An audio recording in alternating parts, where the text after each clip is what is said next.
নাগরিকত্ব নিয়ে ইতালির দুঃসংবাদ। দেশটিতে চলতি সপ্তাহে নতুন আইন কার্যকর করা হয়েছে।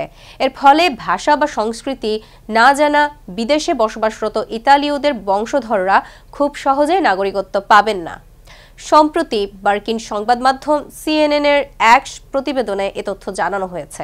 প্রতিবেদনে বলা হয়েছে, ইতালির সরকার চলতি সপ্তাহে একটি নতুন আইন কার্যকর করেছে। এই আইনে যা পূর্বপুরুষদের মাধ্যমে ইতালীয় নাগরিকত্ব দাবি করার সুযোগ বন্ধ করে দিয়েছে। এই পরিবর্তনের ফলে যারা ইতিমধ্যে নথিপত্র সংগ্রহ, অনুবাদ ও নোটারি করতে অর্থ ও সময় ব্যয় করছেন, তাদের আশা ভঙ্গ হয়েছে। প্রধানমন্ত্রী জর্জিয়া মেলোনির ডানপন্থী সরকার মার্চ মাসে এই আইন প্রস্তাব করেছিল। গত 20 মে থেকে আইনটি কার্যকর করা হয়েছে।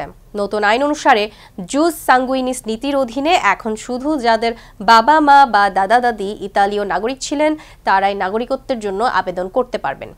ইতালির স্বরাষ্ট্র মন্ত্রণালয়ের তথ্য অনুযায়ী বিশ্বব্যাপী প্রায় 8 কোটি মানুষ ইতালীয় বংশোদ্ভূত, যারা তাদের প্রপিতামহীর ভিত্তিতে নাগরিকত্ব পাওয়ার জন্য নথিপত্র প্রস্তুত করেছিলেন।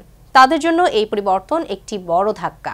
এখন তাদের ইতালিতে বসবাস করে নাগরিকত্বের জন্য আবেদন করতে হবে, যা মেলোনির সরকারের কঠোর ভিসা নীতির কারণে ইউরোপীয় ইউনিয়নের বাইরের নাগরিকদের জন্য আরও কঠিন হয়ে উঠেছে। এছাড়া আগামী 8 ও 9 জুন ইতালিতে একটি গণভোট অনুষ্ঠিত হবে, যেখানে বসবাসের ভিত্তিতে নাগরিকত্বের নিয়ম পরিবর্তনের প্রস্তাব নিয়ে ভোট হবে। বর্তমানে ইইউ বহির্ভূত নাগরিকদের 10 বছরের বৈধ বসবাসের পর নাগরিকত্বের জন্য আবেদন করতে হয়। গণভোটে এই সময়সীমা 5 বছরে কমানোর প্রস্তাব করা হয়েছে, তবে এটি পাশ হওয়ার সম্ভাবনা কম বলে ধারণা করা হচ্ছে। যদি এটি ব্যর্থ হয়, তবে আরেকটি গণভোটের মাধ্যমে বসবাসের সময়সীমা 12 বছরের বাড়ানোর প্রস্তাব আসতে পারে। দর্শক, ভালো থাকুন, সুস্থ থাকুন, চ্যানেল ওয়াশিংটন বাংলার সাথেই থাকুন। ধন্যবাদ সবাইকে।